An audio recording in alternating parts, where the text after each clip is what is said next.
A ver, aquí va la pantalla. Entonces, yo titulé esto algo así como condiciones sociales, políticas, culturales, como factores de configuración y respuesta de configuración del ser humano, de la comunidad social, de las familias, del mismo Estado, etcétera, y de respuesta, pues, cómo frente a eso se responde, ¿no? Qué es lo que acontece en los seres humanos, en las comunidades, dependiendo de la función que ejercen en un momento de guerra frente a esa realidad?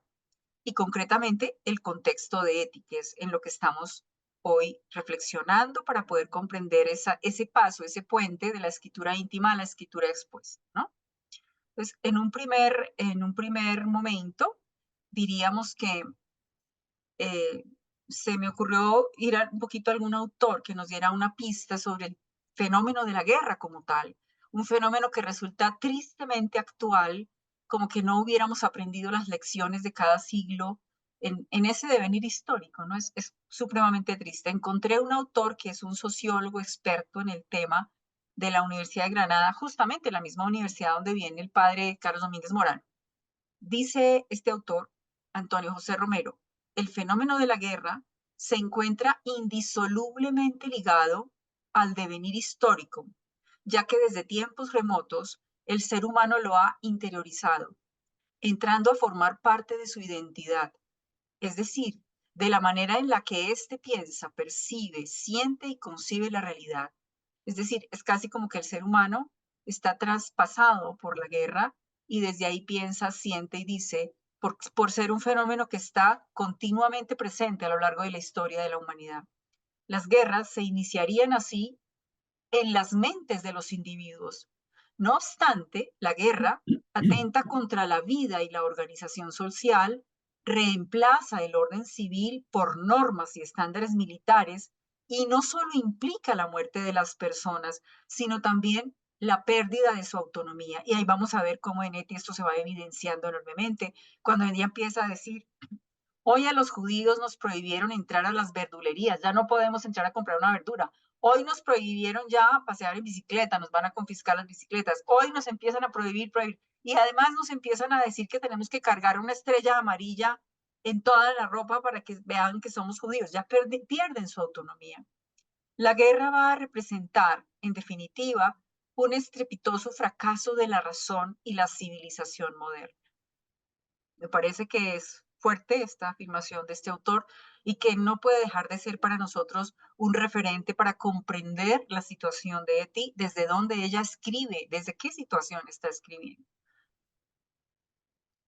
Igualmente, Ignacio Martín Baró, si ustedes recuerdan, fue uno de los jesuitas asesinados en Centroamérica, ¿recuerdan? En la universidad, en la UCA de El Salvador, fue uno de los mártires de este momento tan triste en este siglo XX. Ignacio Martín Baró dice, el fenómeno de la guerra tiende a convertirse en el fenómeno más englobante de la realidad de un país, el proceso dominante al que tienen que supeditarse los demás procesos sociales, económicos, políticos y culturales, y que de manera directa o indirecta afecta a todos los miembros de una sociedad.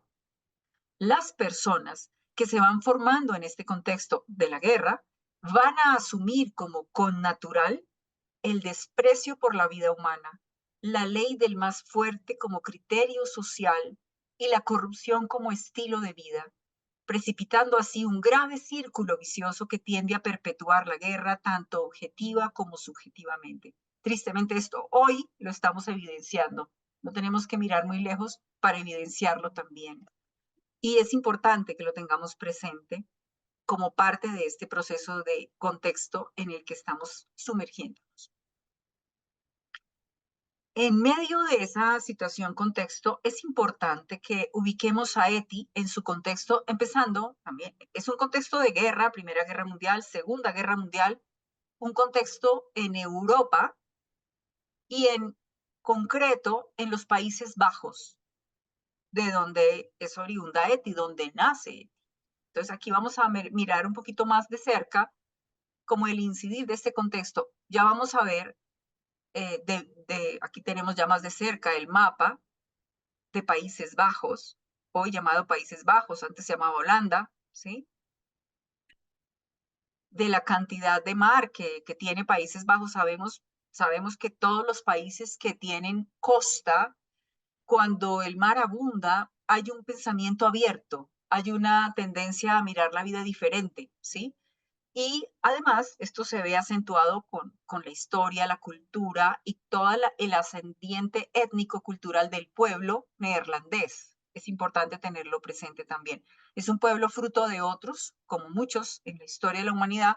De hecho, la lengua, el flamenco, la lengua que se habla en los Países Bajos, es una mezcla que todavía no se alcanza a comprender muy bien entre el inglés, el alemán y unos dialectos originales que incluso provienen de los pueblos bárbaros muchísimo antes, pues en la Edad Media, ¿no? Entonces hay una cantidad de historia que se refleja en el modo de hablar de estas personas y en la versatilidad que tienen también para las lenguas, puesto que esto es fruto de muchas lenguas, su lengua, pues fácilmente aprenden muchas otras lenguas. De ahí también la facilidad de Eti de aprender lo que aprendió del ruso, del alemán, que también lo hablaba, etcétera, etcétera. Y su papá, el latín, ¿no? El profesor de griego y latín. Fijémonos en este mapa detalladito ya actual, pero como para ubicar, el lugar de nacimiento de Eti está justo muy cerquita a la costa, en Middelburg, acá, en donde está el puntito a la izquierda. Allí está la casa de Eti. Allí tenemos su punto de partida de su vida, ¿no? Que nace allí, pero que por la profesión de su papá, ella va a estar rotando, porque luego lo trasladan como profesor a la ciudad de Tiel. Aquí está Tiel. Fíjense que está ya más dentro, ya no está en la costa. Ahí va a vivir un tiempito de niña junto con su familia. Posteriormente, vamos a seguir subiendo, miren, bien arribita, a Winschoten, que es otra población donde su papá fue nombrado como profesor y tenía que dar clases en esa ciudad. Todavía sigue siendo niña porque son traslados que duran poco. Perdón, aquí me devolví. Vamos a seguir adelante. Y luego viene una pequeña ciudad donde vivió más tiempo, que es Deventer, y donde finalmente sus papás y su familia se radicaron allí. De ese pueblito, miren ustedes, de Deventer, es de donde ella va a emigrar a Ámsterdam, a vivir allá, a independizarse, porque el clima, también parte del contexto es familia, era invivible. Ella misma lo dice que era un zaperoco, una locura, que su mamá, con sus obsesiones y con sus rigideces y con sus enfrentamientos constantes y la locura de sus hermanos, esas esquizofrenias que eran provenientes también genéticamente por el lado de la mamá, era invivible el ambiente familiar y tanto sus hermanos salen muy pronto de la casa como ella misma se van a vivir a Ámsterdam. Finalmente son sus papás los que se quedan viviendo en Deventer y ella menciona en su diario la visita que les hace en un verano del año 42, precisamente, o en el mismo año 41, que visita a sus papás allí. En el 42 ya no, porque ella estaba muy enfermita y ya había empezado a trabajar en el Consejo Judío. Entonces aquí como para ubicarnos. Y todo esto está aconteciendo en un contexto de guerra, de inicio de una guerra.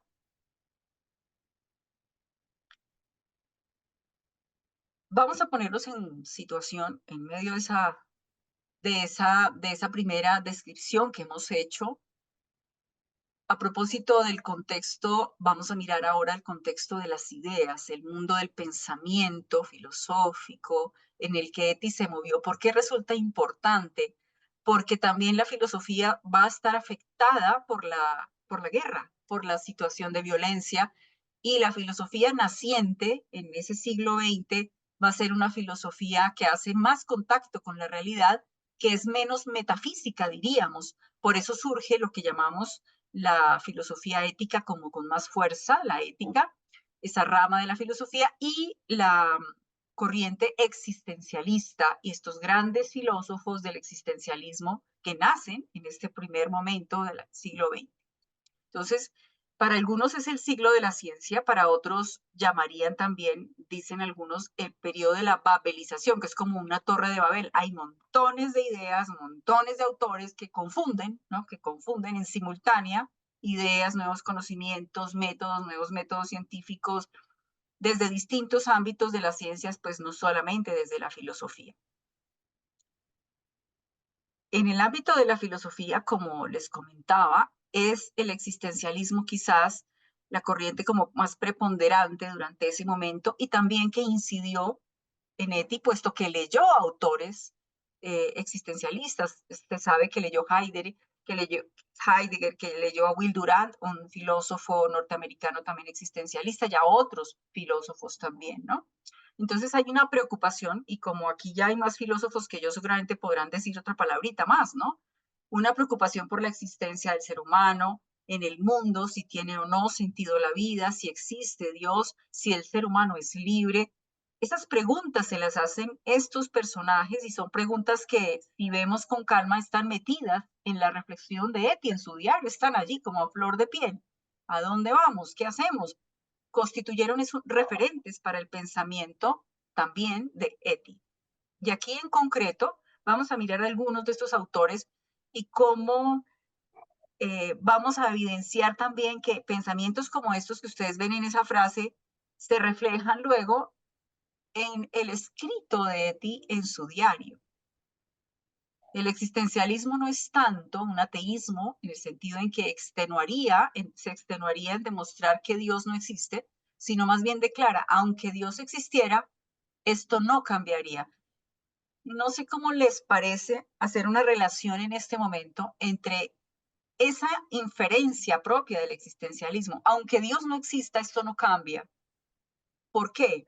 Porque Dios no puede hacer nada, como Etty lo descubre. Dios también es vulnerable y porque no queda otra que ayudarle a él, ¿no? De alguna forma, aunque esto no cambie, hay que ayudar, ¿no? Entonces, quizás allí también se puede gestar ese pensar de ella. No sé si aquí alguno quisiera decir alguna palabrita, ¿no? Pero valdría la pena que eso nos quedara también como parte de nuestras preguntas, posibilidades de ampliar la reflexión, etcétera. Autores como Dostoyevsky y Rilke, que sabemos perfectamente que Etty los leyó al derecho y al revés, que en temas de los afectos, que en temas del amor, las preguntas de Etty, su obsesión, primero en su primera parte del diario, por conseguir un hombre, por casarse, y luego por comprender el sentido del amor de otra manera, poderosamente influido por la lectura de Rilke, del poeta, igualmente, igualmente la lectura de Dostoyevsky. Eh, Créanme que de pronto, miren, con esta frase que está ahí presente Dostoyevsky, quien para otro cava una zanja, en ella cae. ¿Recuerdan cuando Etty dice, ¿de qué me sirve odiar? A propósito del contexto de odio de la guerra, y Etty se da cuenta que el odio no es la solución. Es posible que también Dostoyevsky le haya reforzado estas ideas en sus escritos, en sus novelas, entre otras, esta frase, por ejemplo, ¿no? Entonces, por eso el contexto es todo junto, ¿no? Es la guerra, es los autores, es su familia, y vamos a ver qué más. En ese contexto cultural, Holanda, los Países Bajos, finales del siglo XIX, realmente los Países Bajos, Holanda es un país supremamente reciente, se delimitó apenas finalizando el siglo XIX, un país que desde sus inicios se destacó por esa posición de neutralidad, por eso es sede de la Corte Internacional de la Haya, eso también debe decirnos algo, ¿sí? Y quizás también por esa razón, en su momento, los holandeses creían que ellos no iban a entrar en esa guerra porque eran un país neutral, porque no iba a haber posibilidad. Pero recordemos que el horror de una guerra no distingue, ¿no? Y es invasivo totalmente, y fue lo que ocurrió también con este país.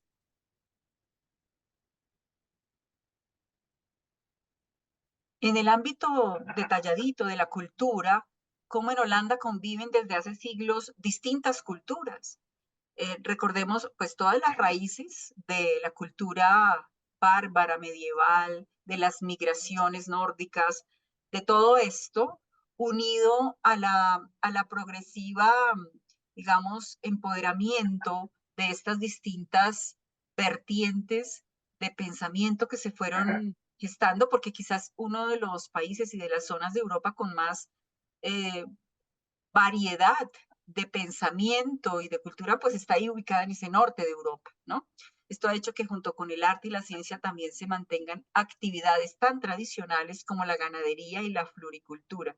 Y esa sensibilidad de Eti por los temas de la naturaleza, por las flores, por todo esto que también está muy presente en su país porque es valorado como algo propio en general en la cultura holandesa. Entonces podemos ver que Eti descubre y se sensibiliza mucho de eso que respira, de eso que es su vida, de eso que son sus fuentes y sus raíces, ¿no?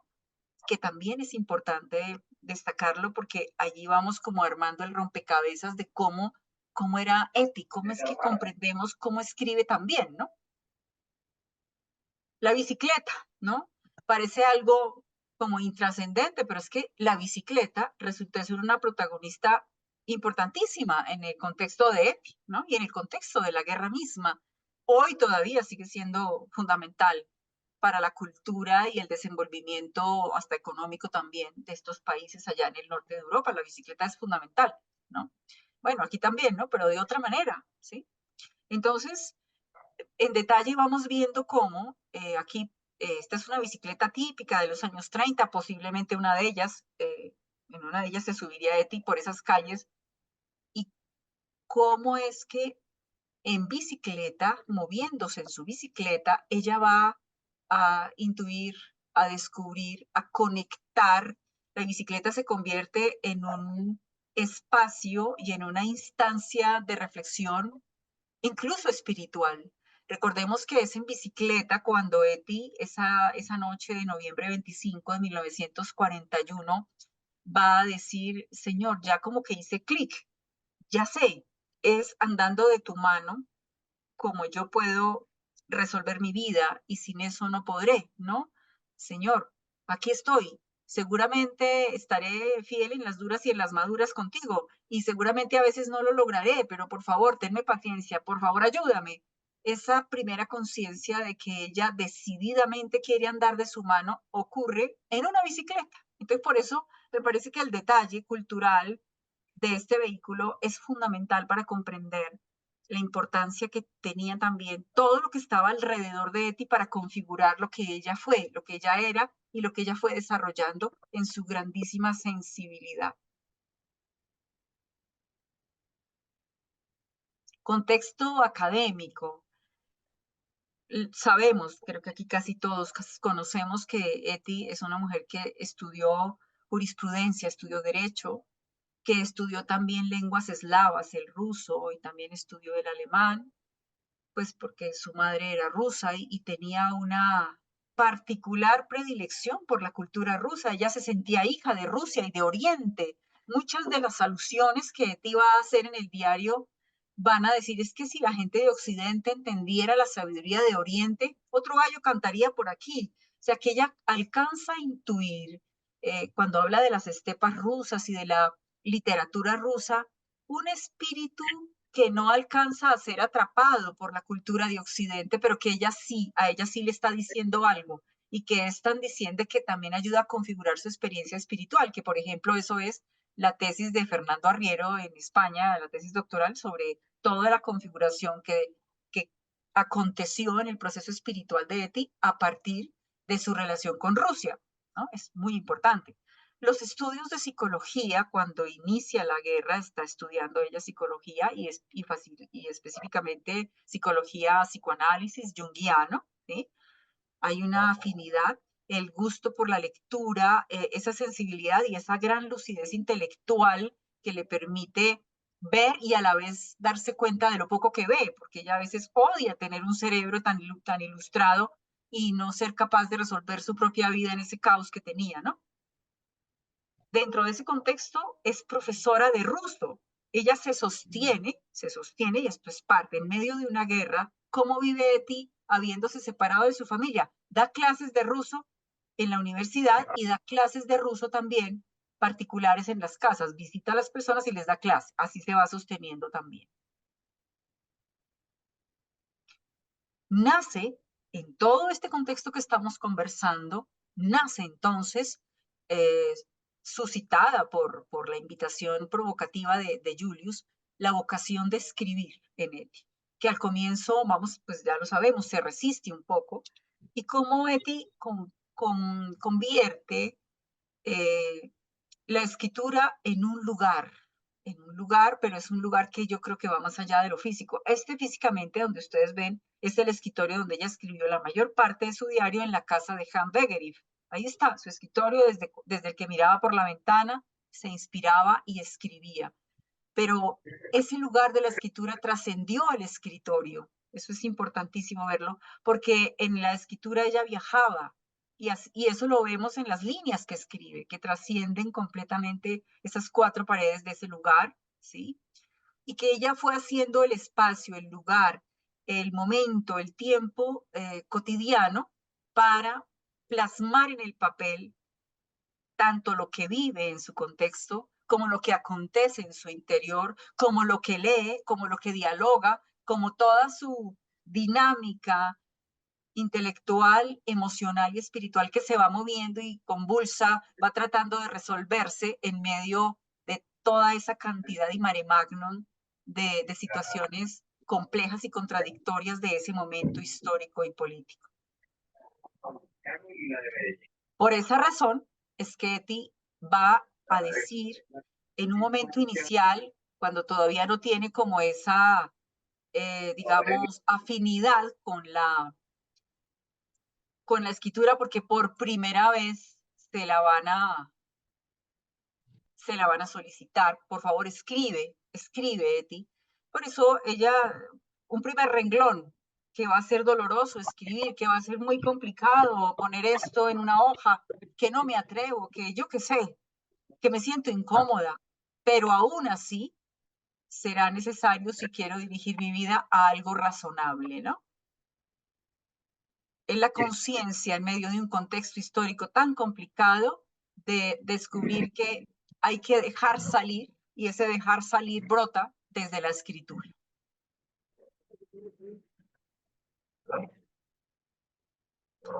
Una de las categorías, si no estoy mal, que mencionábamos al comienzo y que también nos decía también Juan Guillermo, lo ponía en el correo, es la vulnerabilidad, ¿no?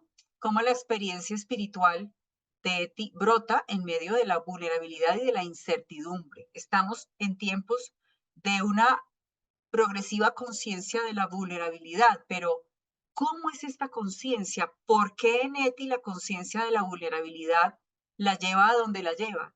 ¿Y por qué en otras personas la conciencia de la vulnerabilidad las lleva a otro lado? Vamos a poner un ejemplo porque aquí me parece que es interesante en un mismo contexto. Ustedes conocen, pregunto si ustedes conocen la experiencia de Primo Levi. ¿Saben quién era Primo Levi? Alguno, pues, no sé si quieran decir quién era Primo Levi.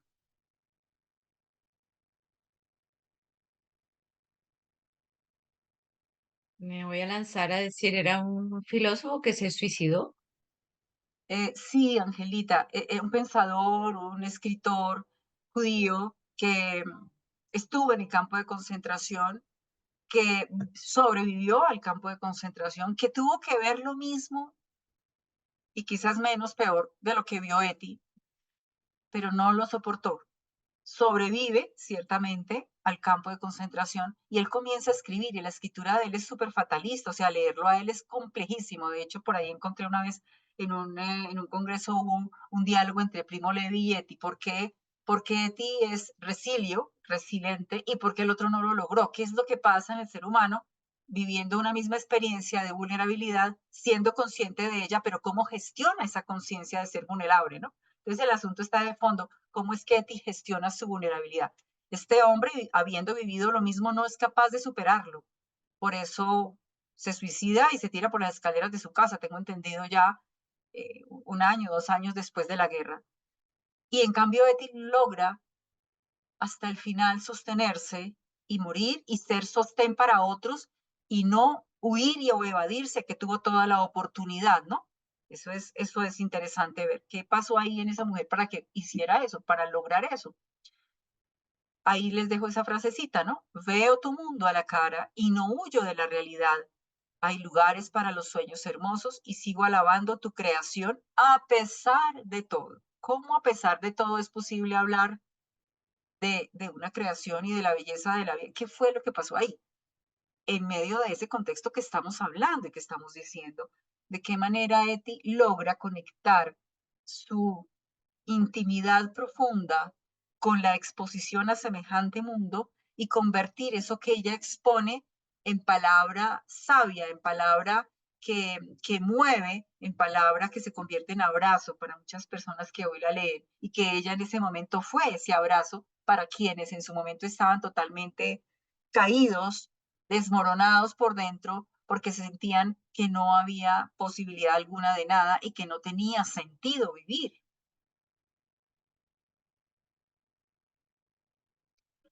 Así que, siendo aquí más precisos, Etty Hillesum, cuando la conciencia de la vulnerabilidad emerge en medio de la guerra, es lo que sucedía en ella. ¿Cómo emerge la vulnerabilidad consciente y de qué manera en medio de la guerra? El ser humano no solo es vulnerable como cualquier otro ente de la realidad, sino que además, en determinadas circunstancias, puede o no hacerse cargo mental y emotiva y espiritualmente de la situación vital. ¿De qué? De la vulnerabilidad. ¿Cómo? Y sería interesante descubrir qué tiene que suceder, cuáles son los factores asociados, hacerse cargo o no de la situación de la vulnerabilidad. Eso podría ser motivo para una investigación, por ejemplo, ¿no? ¿Cuáles son esos factores que hacen o no posible que la vulnerabilidad sea asumida, contemple con una humanidad con sentido para no ser autodestructora, ¿no? Y Eti aquí afirmando, y pensar en todas esas personas que ahora no saben cómo seguir con sus vidas y que en gran medida ya han muerto en vida. Sin embargo, no podemos morir en vida. Hemos de vivir la vida plenamente.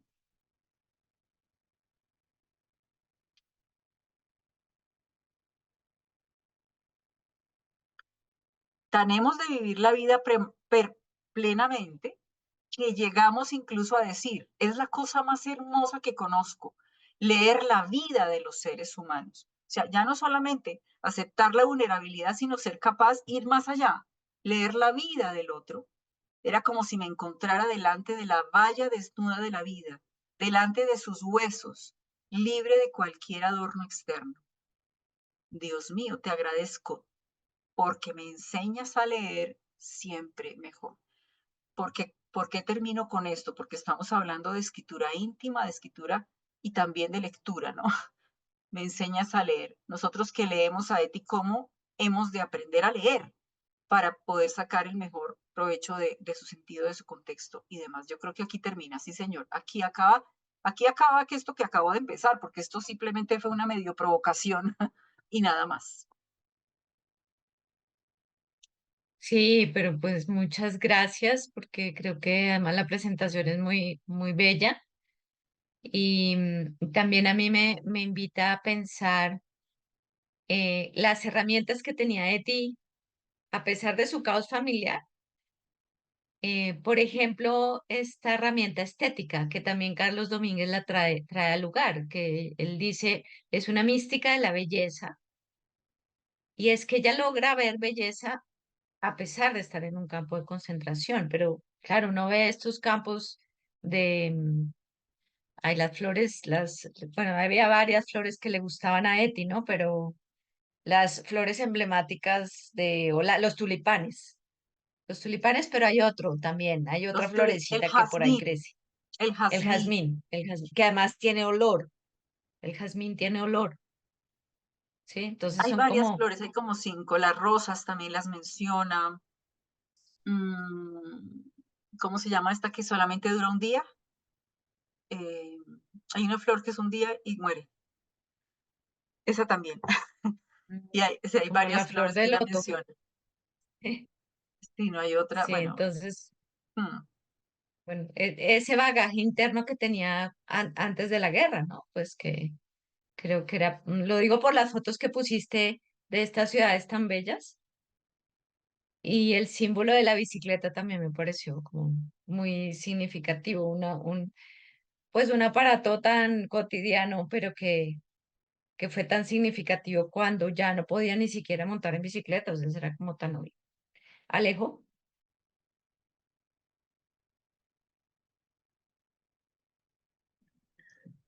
Hola a todos, buenas noches. Ya por fin acá conectado. Qué alegría estar con ustedes. Rosanita, muchas gracias por la exposición. Pues acá mientras hacía mis cosas te iba escuchando y no podía dejar de pensar que me has dado muchas luces para lo que es ahorita el tema que estoy trabajando con mi tesis, ¿no? Pues me he encontrado con, eh, creo que es Jean-Baptiste Melik, creo que es Baptiste, ¿sí? No estoy seguro, pero ¿Metz sí o cuál? que es Jan Melik, Ah, Melik.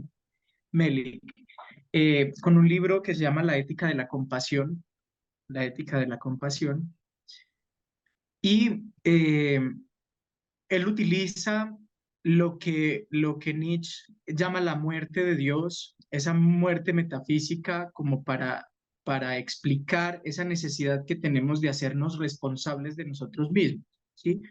Que no podemos estar esperando a un Dios mágico que haga todo por nosotros, etcétera, etcétera.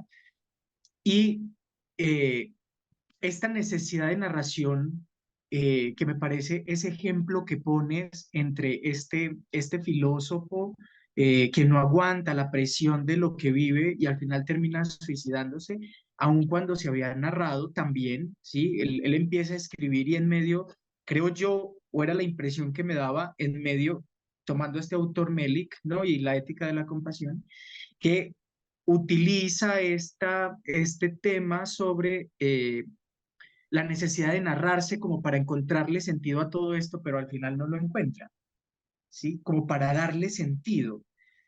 Yo veo una Eti, yo veo una Eti que se narra como para darle sentido a eso que aparentemente no lo tiene, que es el sinsentido de la guerra, que es el sinsentido de la muerte, que es el sinsentido de lo absurdo, ¿sí? De eso que no lo tiene. Eh, no sé, creo que ante el acontecer de la guerra, pues viene esa narración para una necesidad de buscarle sentido o el sinsentido final, ¿no? Y pones dos ejemplos muy concretos. Podríamos decir, no sé qué tan arriesgada sea esta pregunta, o sea, ¿cuál sería el sentido, por ejemplo, para Eti de todo esto al final? O al final de la narración que podría concluir Eti y darse cuenta que, no sé, yo me la imagino en el tren. O sea, ya cuando va en el tren, después de haberse narrado, después de haber escrito todo esto, ¿qué habrá pensado? O sea, ya allí que, o sea, ya en lo inminente, en ese acontecimiento que ya o sea, ya era inminente su muerte, o sea, en ese momento del tren y la llegada a Auschwitz, ¿qué se habrá movido por dentro en él? O sea, qué sentido le habrá encontrado a eso? O sea, me parece muy interesante porque pues ella se narra antes de, en ese momento ya final, qué habrá pasado con esa Eti que hemos leído durante 2 años, ¿no? 3 años, más o menos. Y este otro ejemplo de este profesor que sale, pero no aguanta, no soporta, aún narrándose. Puede que no sea autobiografía o sea un diario, pero en ese que dices que él escribía, pues yo creo también una necesidad de Dios, ¿cómo le encontramos sentido a todo esto que viví? Pero lo desbordó, podríamos decirlo, pero un desbordamiento, no aquel desbordamiento que se puede trabajar, sino ese desbordamiento que definitivamente lo reventó quizás. eh, pero eso de la narración me parece claro y no en vano es como también un mecanismo terapéutico. Y muchos terapeutas pues utilizan la narración, escribirse. eh, me dejas ahí, allí pensando bastante porque lo he pensado, mi tesis la estoy haciendo con San Juan de la Cruz, un hombre también en el sufrimiento, etcétera, pero no creas que he podido soltar a Eti, o sea, hay muchas referencias a ella que yo digo, ah, claro, por eso es que Eti también siente la necesidad, o cuando en el campo de Wetesborg, dice ella escuchaba cuando empacaban ya los que tenían que irse, y ella decía, parece ser que en los campos hay personas que dicen, ya no quiero sentir, ya no quiero pensar, que es como un adormecimiento de la conciencia, será como me gusta usar la palabra como una anestesia, como anestesiarse de la realidad, ¿sí? No queremos pensar, no queremos sentir porque hacerlo implica tratar de darle sentido a lo que aparentemente no lo tiene o es absurdo. Gracias, Rosanita, muy buena la exposición. No, gracias a ti, A gracias a ti ti. también. No sé, Rosanita, si querías hacer algún eco Es que a antes de darle la propósito, palabra a Juan. gracias, Angelita. Sí, me parece que es muy atinado ese comentario que haces, Alejo, y la manera como te haces las preguntas a propósito de cómo alguien logra o no gestionar la conciencia de su vulnerabilidad, aún escribiendo, ¿no? Aún escribiendo, ¿qué pasó ahí, no? ¿Qué pasó ahí? ¿Por qué el uno escribe y el otro también, el uno lo logró y el otro no? Entonces, bueno, ahí es donde se meten todos esos otros factores asociados que estábamos diciendo que estaban presentes en Eti. Esto último, ahora se me fue lo último que comentaste, último, que me daba lugar a mí a otro comentario, pero se me olvidó en este instante. Lo último que comentaste, Alejo. Lo de las referencias, lo de la anestesia de Sí, la realidad, que no queremos sí, pensar, no queremos sentir. sí, gracias. Hoy precisamente que estuve en consulta médica, me dice el médico, me dice, ¿a usted cómo le parece lo siguiente? Y es que yo tuve también la oportunidad de vivirlo hace 8 días. Este domingo, en el conjunto donde vivo, una persona de repente haciendo deporte cayó en paro cardiorrespiratorio, quedó desplomada. Yo como médico salí corriendo a hacerle respiración, a hacerle masaje cardíaco, a atenderla. Y le pedía a las personas que todo el mundo que se puso alrededor, por favor, alguien llame a una ambulancia, alguien me puede ayudar, necesito que hagan presión aquí. Nadie se movió. Todos sacaron sus celulares para filmarlo. Nadie se movió. Yo eso no lo puedo entender, me decía el doctor.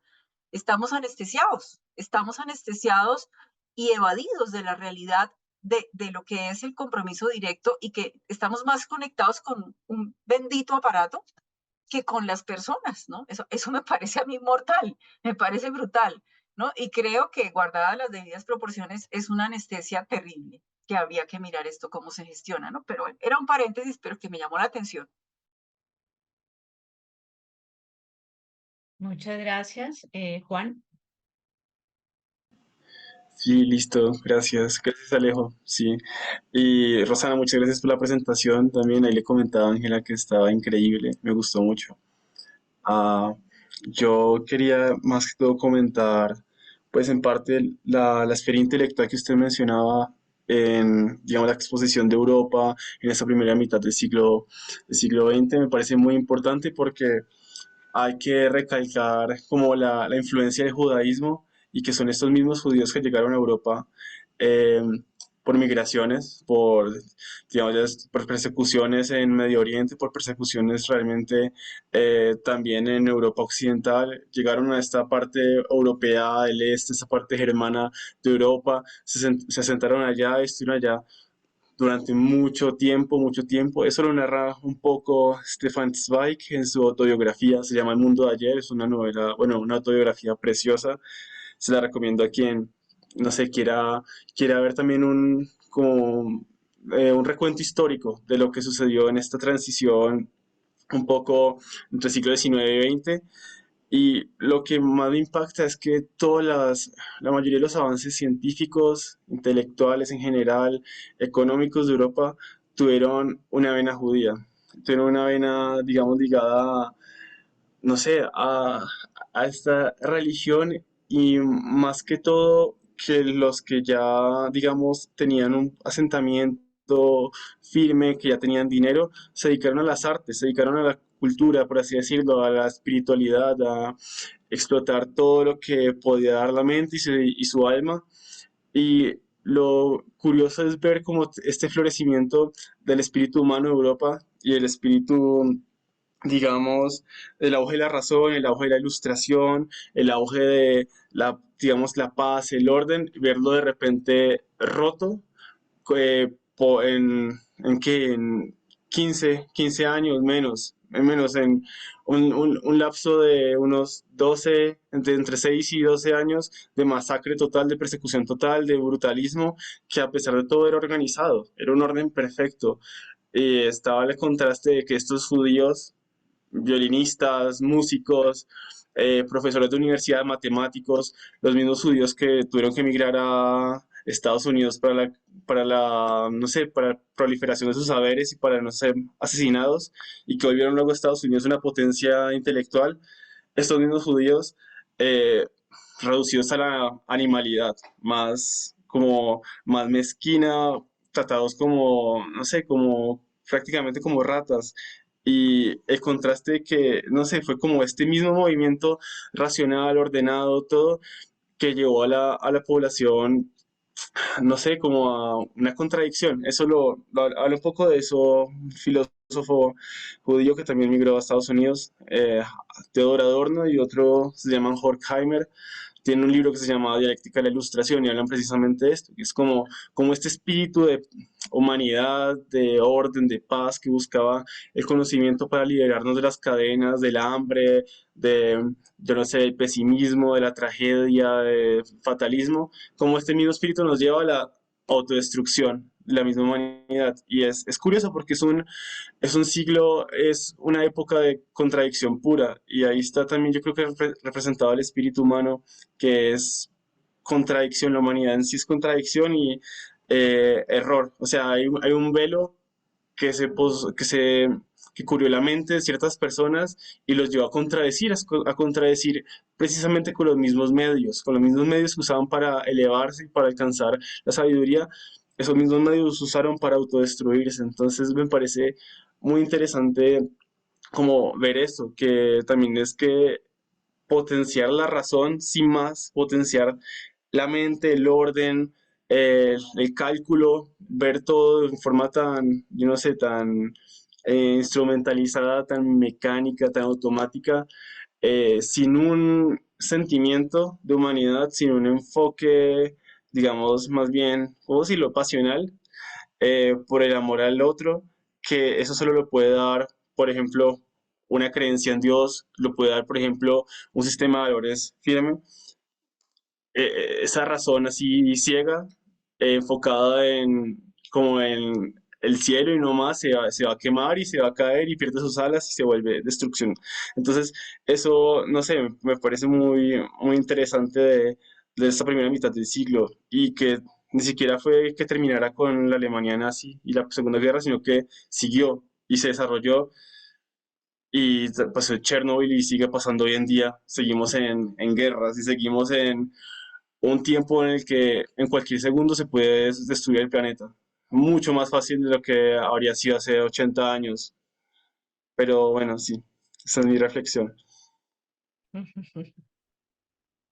Estaba pensando las ventajas que es tener un filósofo de cabecera como coordinador, porque pues tienes como muchos recursos a la mano, ¿no? Y claro, esta preponderancia de la razón, que ya sabemos que es una tragedia, porque la razón no es suficiente, o sea, eso ya como que el tema se está volteando, ¿no? Por eso todo este auge de la espiritualidad y del reconocimiento de las emociones, pero yo no sé si vamos a alcanzar como a reivindicar esta parte integral del ser humano, ¿no? Hubo ahora que estás nombrando estos pensadores que terminaron pues como también en tragedia, hubo otro, no sé si lo conoces, Juan, que se llama Jean Amery, que escribe un libro que se llama Más allá de la culpa y de la expiación. A él lo torturan los nazis y, y termina en tragedia, porque termina suicidándose también. Entonces es increíble que personas con tantas ideas, pues no como que no logran, ¿no? Y quería compartirles rápidamente el texto que para mí fue uno de los más significativos de los que sugirió Juan Guillermo. No sé si ahí ya se está viendo la pantalla. Sí, señora. Y es precisamente el del sábado 30 de mayo del 42. Ya ha pasado tiempito. Eh, Aquí lo voy a poner como en pantalla En modo de presentación. Ay, ¿qué cómo quedó? Sí, quedó como modo de presentación, es que no sé. Am, Creo. No Sí, sé sí, sí, si lo sí, están viendo bien. sí, sí, sí lo vemos como, ahí ya, listo, sí, está perfecto. ampliado, ya está. Listo. Ahí quedó. Es cortico, pero además es precioso, fue de los que más me gustó. Dice, las ramas deshojadas que suben por mi ventana están ahora llenas de tiernas hojas verdes, una piel ondulada en sus desnudos y duros cuerpos ascéticos. Sí, ¿qué pasó en mi pequeño dormitorio ayer por la noche? Me había ido temprano a la cama y miré por la gran ventana abierta. Y fue como si la vida, con todos sus secretos, estuviera otra vez cerca de mí, como si la pudiera tocar. Tuve la sensación de estar descansando sobre el pecho desnudo de la vida, oyendo los suaves y regulares latidos de su corazón. Estaba en los brazos desnudos de la vida y me sentí segura y protegida. Y pensé, qué extraño es todo esto. Hay guerra, hay campos de concentración. Las pequeñas crueldades se amontonan cada vez más. Cuando camino por las calles, se sé de muchas casas por las que paso, ahí hay un hijo en prisión, ahí está el padre secuestrado y ahí compadecen la sentencia a la muerte de un muchacho de 18 años. Y estas calles y casas se encuentran muy cerca a la mía. Conozco los sentimientos angustiados de la gente, conozco la gran cantidad de sufrimiento humano que va en aumento, conozco la persecución y la represión, la indiferencia, el odio impotente y el enorme sadismo. Lo sé todo y voy acumulando cada trocito de realidad que me llega. Y aún así, en un momento de descuido y de abandono, me encuentro de repente en el pecho desnudo de la vida. Sus brazos me rodean suavemente, me protegen y soy totalmente incapaz de describir sus latidos del corazón. Son tan lentos y regulares y suaves, casi apagados, pero constantes como si quisieran parar, como si no quisieran parar jamás. Son también muy buenos y piadosos. Creo que me faltó una parte donde ella dice acerca de los alemanes, que dice, y así hubiera solamente un alemán, como que valdría la pena salvarlos a todos, ¿no? Creo que es como la frase que utiliza también en ese mismo texto y pues fue inevitable recordar el texto de Génesis, creo que es 18 cuando Abraham le dice a Dios, oye, si hubiera un 50 justos, tú salvarías a, creo que la ciudad de Sodoma. Creo. Sí. Y Dios en su infinita misericordia dice, claro, aún si hubiera uno, pues la salvaría, ¿no? O sea, es como esa apuesta por la humanidad, es muy conmovedora. Se debate como en eso de, oiga, está pasando tantas cosas, pero aún así apostémosle como a lo humano en lo humano. Eso pues me resonó de este contexto, pues donde ella se debate, pero yo creo que era por sus recursos personales también, ¿no? Raquelita, Gracias, Angelita. voy a ver si Gracias. encuentro esa parte. Ujú. Ok. A Rosana por la presentación y a Alejandro y a Juan Guillermo a ti por lo que han compartido. Yo quería como aventurarme a pensar en esa diferencia entre Eti y Primo Levi. eh, y pienso que tiene que ver con lo que ya han hablado, y es que la razón no es la respuesta. Y si definitivamente pareciera que si, si uno apuesta por la razón después de vivir unas situaciones tan extremas, pues no la resuelve, la razón no la resuelve. Y pues estas personas como Primo Levi y los demás que han mencionado terminan suicidándose.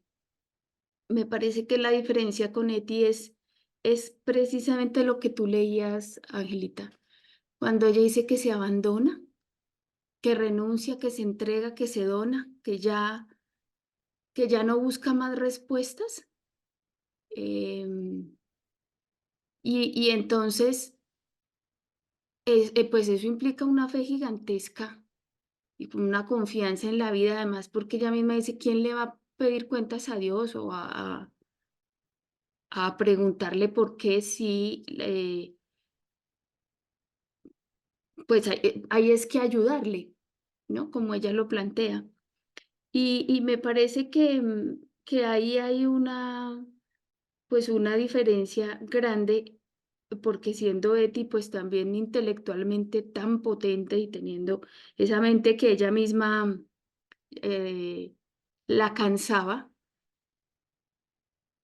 en un momento, pues, o en el transcurso de su vida, ella entendió que su mente no, por potente que fuera, no iba a darle todas las respuestas, ni que la razón le iba a explicar qué era lo que estaba ocurriendo.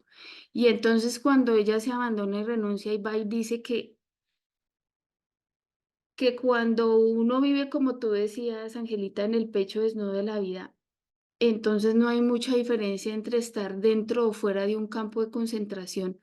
Pues definitivamente pienso yo, o siento yo, que eso es un don, ¿no? Una gracia que Dios le dio a ella, y lo que ella puso de sí fue ese abandono, esa renuncia, y pues también esa apuesta por tener su corazón puro y no ensuciar más el mundo y no contaminarlo más. eh, Porque esa es la segunda idea que quería aportar. Me dejó, además que estoy muy cansada, pero me dejó muy triste lo que leíste al comienzo, Rosanita, sobre la guerra. Y que eso sea prácticamente inherente al ser humano. Oiga, qué tristeza. Entonces, sí, es una cosa muy fregada, muy triste, muy dura. Entonces pueden pasar milenios si es que no acabamos con el planeta antes. ¿Y qué más tendremos que hacernos unos a otros? Y no vamos a entender que pues que ese no es el camino, ¿no? Que no era por ahí. O uno se pregunta, ¿será que es que pues se necesitan esas tragedias de semejante tamaño, como lo mencionaba Juan Guillermo, em, para entender que además supongo tampoco entendemos porque estamos viviendo en, pues en Israel, en Palestina, en Ucrania, unas atrocidades del mismo mayor tamaño que se vivieron en la Segunda Guerra Mundial. Y entonces sí, ahí se pone uno un poquito como Primo Levi, desesperanzado y pesimista, em, pero ahí vuelve uno a leer a Eti y a decir, no, es que pues no tenemos las respuestas, esto nos trasciende, esto es mucho más grande que nosotros. Y, y bueno, si ella dijo en un momento y como otros místicos que la vida es justa, quién sabe, un día le dije a mi hijo, le estaba contando. No, papi, es que dijo Eti que la vida era justa, estando en un campo de concentración y me dijo, uy, yo me quiero fumar ese porro. Y hay como por ahí una expresión de los chicos, ¿no? Yo me quiero fumar ese porro. Y yo decía, sí, yo también me quiero fumar ese porro. Pero definitivamente ese porro se fuma como con la trascendencia y como con la renuncia a lo que uno es a través de la fe y la confianza en Dios, la entrega y la donación. Y no con la razón, porque la razón con lo poderosa que es pues como ustedes lo decían, no, pues no ha sido quien nos ha conducido como a mejor puerto, ¿no? Muchas gracias.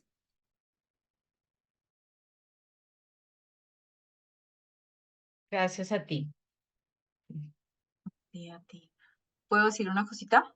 A propósito de lo que acabas de decir, Raquel, y el tema de la razón, que pues es un asunto que se lo ha tomado el ser humano y sobre todo en Occidente. Yo creo que por eso Eti anhela tanto el pensamiento de Oriente, porque lo siente más equilibrado entre la razón y todo lo demás del ser humano. Y ella varias veces hace alusiones a ese diálogo y en algún momento ojalá tengamos aquí para centrarnos un poquito en eso, ¿no? Todas las alusiones que Eti tiene del pensamiento de Oriente que debería estar en Occidente para de verdad tener como una mayor integración, articulación y tener más sensatez. Dice, por ejemplo, hay una cosa que me acuerdo en este instante a propósito de la guerra y todas sus consecuencias. Ella dice, en Occidente no sabemos sufrir, no somos capaces de sufrir, mientras que Oriente sí sabe lo que significa sufrir y lo que es asumir sufrir. cosa que ella tuvo que aprender también, ¿no?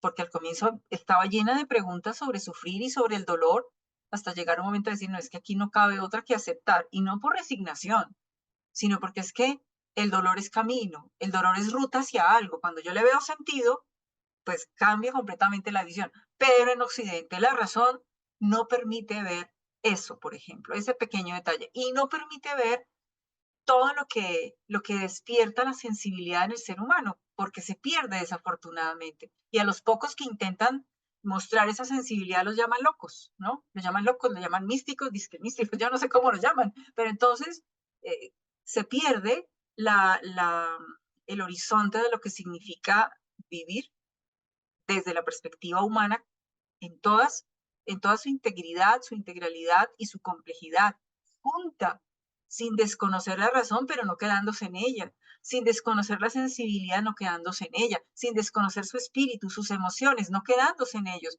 Es que articular e integrar, que fue la tarea de Eti, de toda esa descomposición y desintegración, llegar a componerse y a descubrir que ya era una y que no eran tres ni cuatro, ni la que está por aquí en esto, no, ella era una, y descubrir eso, pues le costó, pero lo logró, porque se lo propuso de alguna manera, quizás las intuiciones de Julius le permitieron descubrirlo, intuirlo y trabajarlo, y caer en la cuenta de que la razón no le iba a resolver, ¿no? Que no le iba a resolver, que la cuestión iba por otro lado, y que si bien su gran lucidez fue importante, no fue esa lucidez la que le dio la pista final de desenrollar su existencia, por ejemplo, ¿no? Ayer estuvo el padre Pedro Trigo en la universidad dictándonos una charla a los profesores. Pues tal vez para los que no lo conocen acá, él es jesuita español radicado en Venezuela y él vive en un barrio popular en Venezuela desde hace muchos años y no se ha ido. O sea, pudiéndose ir, no se ha ido, hace desde allá su teología y lo que yo veo es que le pasa lo mismo que le pasó en su momento al padre Federico Carrasquilla, que asumieron de verdad esta inmersión y este espíritu de la teología de la liberación y se quedaron haciendo comunidad en sitios reales. Habló de muchas cosas, pero a mí se me quedó una, y es la libertad liberada, que me parece que coincide mucho con Eti, ¿no? Entonces, él dice y habla como, ni siquiera habla desde los documentos, él habla desde la gente.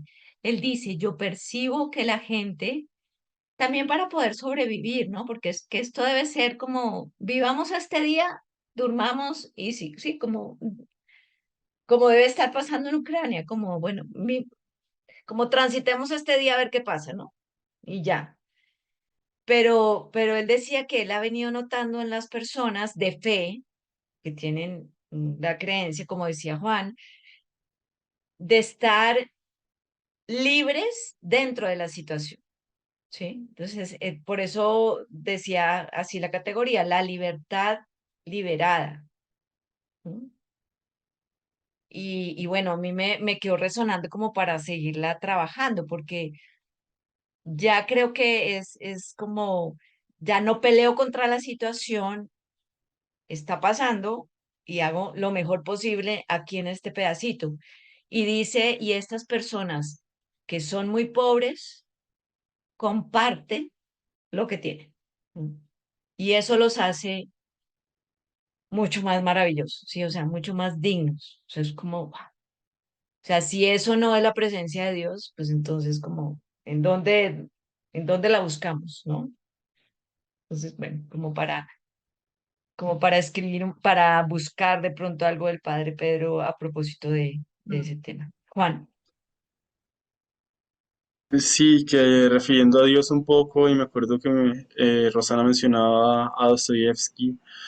Es curioso porque las novelas de Dostoyevsky están como, bueno, Alejo sí mencionó una frase, la frase de Nietzsche de Dios, creo que es Dios ha muerto, no me acuerdo cómo la anuncia precisamente, pero lo curioso es que en Dostoyevsky ya se encontraba, o sea, previamente a Nietzsche estaba como, bueno, sí, no existe Dios, si no hay Dios, todo me está permitido, ya como hacer lo que yo quiera. El punto como irónico de esta libertad o esta falsa libertad es que a los personajes de Dostoyevsky los lleva a la locura o los lleva a una posición en la que, digamos, no sé, se ven confrontados por unas, unos valores internos de que está bien y que está mal, que aunque los tratan de contradecir, no sé, como que siempre chocan. Está el ejemplo de, bueno, de Raskolnikov, que el libro no me acuerdo cuánto tiene, Crimen y Castigo, son como 700, 600 páginas y 100 son el tipo hablando racionalmente y de las otras 500 son el tipo enloqueciéndose porque no sabe qué hacer con todas estas contradicciones internas. Entonces, estás como, bueno, Dios no existe, no, no importa, somos seres humanos aquí en el mundo, tenemos que dar cuenta de nuestros propios valores y de, digamos, establecer unas normas según las cuales nos regimos, porque hay cosas que son inviolables, hay como un espíritu interior que de todas maneras va a determinar si algo bueno es malo. Es como, bueno, me va a obligar a odiar el amor, por así decirlo, o voy a obligarme a, digamos, odiar la comida, cosas así como ese tipo de distorsión de los valores, de las cosas que uno ama, las cosas que uno odia, simplemente porque no hay Dios y porque todo me está permitido y por expresar una libertad así cualquiera, al azar, un poco bizarra, por los objetos que elige. O sea, como que de algún modo muestra que el ser humano tiene que estar regido por algo, o si no, no sé, se pierde, cae en el vacío y cayendo en este vacío se da cuenta que de todas formas está regido por ciertos valores que tenía inculcados por los padres, culturales, sociales, y aunque sea esclavo de ellos, es feliz, siendo como esa especie de entre esclavo, entre cómplice de estas cosas. Entonces, es curioso porque, por ejemplo, uno diría, no, es que la humildad es un valor cristiano infundado. Los griegos no tenían ese valor, pero los griegos la humildad, el humilde era un tonto, era un idiota. ¿Quién era humilde en Grecia? Eso es un valor cristiano, pero para nosotros la humildad es una virtud. Y de repente ver a una persona así, yo sea el más, como el más crítico de esto, y yo reconozco que soy un valor cristiano, yo veo una persona que es arrogante y de una, algo en mi cabeza dice, uff, aquí hay algo mal. O yo tengo una actitud arrogante y digo, uff, aquí hay algo mal, no me estoy sintiendo cómodo con esto. Ya es como algo adherido, como adherido históricamente a sociedades que no se puede simplemente dejar de lado. Yo creo que también los mismos alemanes, los mismos nazis se vieron con este problema, y es que, bueno, mataban como si fueran simples números, la gente eran números, ceros, ese era el campo de exterminio, esa era la idea de que fuera todo como una fábrica, pero al mismo tiempo había soldados que se sentían indignados porque ya no aguantaban lo que estaban haciendo, seguían órdenes y lo hacían como si, como bajo esta ideología de que no, los judíos son menos que un humano, son menos que un ser racional, son menos que una persona con alma, pero eso se comprende como en el corazón después de 2000 años creyendo y siendo educados y construyendo algo basado en el amor hacia el prójimo. O sea, como eso de verdad se puede creer así, de repente se puede cortar y decir, comencemos desde cero, esto da una institución, hay que matar a estos tipos porque no son humanos. Ahí yo creo que chocaba como ese reconocimiento del otro, y también que habla Levinas, esa palabra de que no, como no me mates, lo que te dice el otro, no me mates, no, como no abuses de mí. Es como que uno se reconoce también a sí mismo en el otro. Entonces, me parece interesante porque Dostoyevsky también conecta con lo que pasa en esta época, bueno, en el 40 específicamente, es que hay una pérdida total de sentido humano y de todas maneras, como los mismos alemanes, no sé si lo dice, pero los mismos alemanes, algunos se dan cuenta de eso también, se dan cuenta y sufren.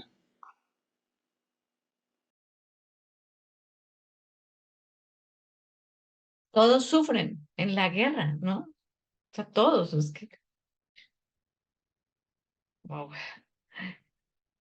¿cuál es la ganancia ahí? Bueno, Así no, que no sé si Ah, Sí, bueno, sí, no, dale, no, no, sí, solamente quería, si te parece, preguntar a Juan Carlos, Adela, Lourdes, Rosy, bueno, sí, si algún eco ah, sí, tienen de lo que hemos conversado. sí, muy bien. Hola, yo aquí estoy hoy siguiéndolos por ser mi primer día para irme como acomodando y qué resonancias van quedando en mí también. Ahí voy. Y muchas gracias por las exposiciones tan enriquecedoras y la participación de cada uno de los que han participado, porque me han llenado montones, me han abierto como una ventana desde otra perspectiva para poder abordar a Eti también, ¿verdad? Yo sí quería Ujú. compartir solo una cosita. Yo estudio la espiritualidad teresiana de San Juan de la Cruz y Santa Teresa. Es más, ahora vi a Fray ahí hablando de San Juan, me encantan. Y ahora estamos llevando un curso bellísimo sobre antropología desde diferentes visiones que nos están dando los frailes.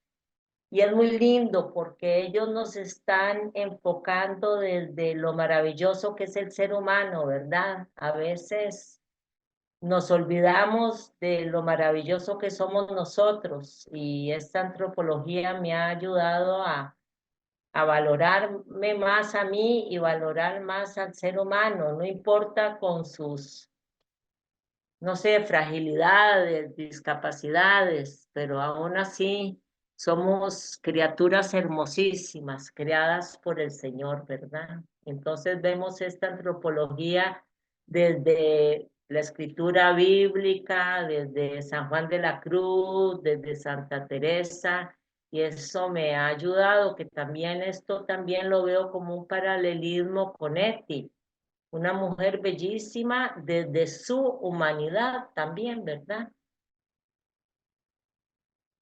Por ahí, hasta ahí. Ok, Gracias, Lorena. gracias. Gracias a ti.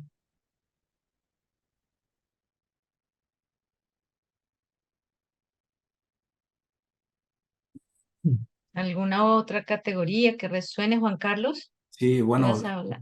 sí, sí, sí, muchas gracias. Pues yo también estoy escuchando así con mucha atención y aprendo mucho. Eh, Esto que nos dice Rosana al inicio, me parece muy importante, la importancia del contexto para comprender mejor al autor, que es algo que con frecuencia perdemos de vista, ¿verdad? Entonces, conocer un poquito más de este ambiente en el que Eti vivió, pues es realmente fundamental para comprenderla un poquito mejor, ¿verdad? A mí me llama mucho la atención el planteamiento de este tema, el asunto de la conciencia de la propia vulnerabilidad y cómo en Eti fue precisamente lo que le permitió pues un proceso extraordinario de transformación muy profunda, ¿verdad?